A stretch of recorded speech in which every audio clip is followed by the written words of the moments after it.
Good evening, future masters. Lesson number 5, great endgames. Magnus Carlsen versus Levon Aronian, 2007.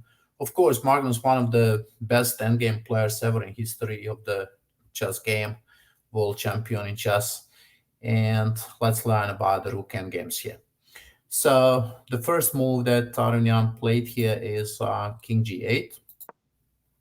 And now Magnus plays rook e4, of course, activating the rook, right? In the rook endgames, it is very important that both rook and the king are activated, right?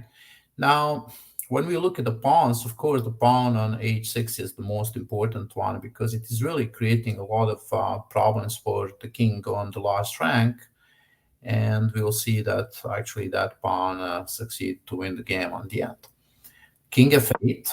Rook to g4, so it's clear that rook is going to go to g7, right?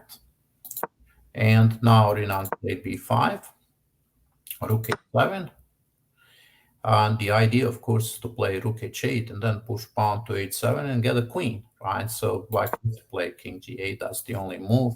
Rook to g7 check, king h8, and now d6. And look at this move now. This is the type of move that we need to learn in the rook endgames. Magnus is bringing the king into the game, right? In most of the endgames, you really need a king. Without a king, you cannot win the game. So king is coming to f3, right? Of course, king would love to go to e4 and d5 and support the pawn on d6. b4, king goes to e4, and now black has to take the pawn on d6, but then he's losing this pawn on f7, right? So let's see the position here. White king is in the center of the board, and definitely much better than the black king, because the black king is in the corner facing problems.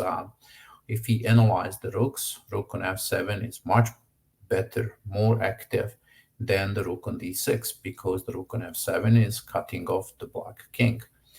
And now the next plan that Magnus played here is pawn to g4, right? So he's creating another pass pawn. So after king g8, he plays wonderful move h7, right? Because now the king cannot take on f7 because the queen. So king has to go back to the corner, and then this move g5, right? Creating another pass pawn, but not only another pass pawn. The next move is king f5 and king g6, right? And of course, with this, you are threatening checkmate on f8. The black king is really in a very bad position, and the white king is joining the game and participating in checkmating the king.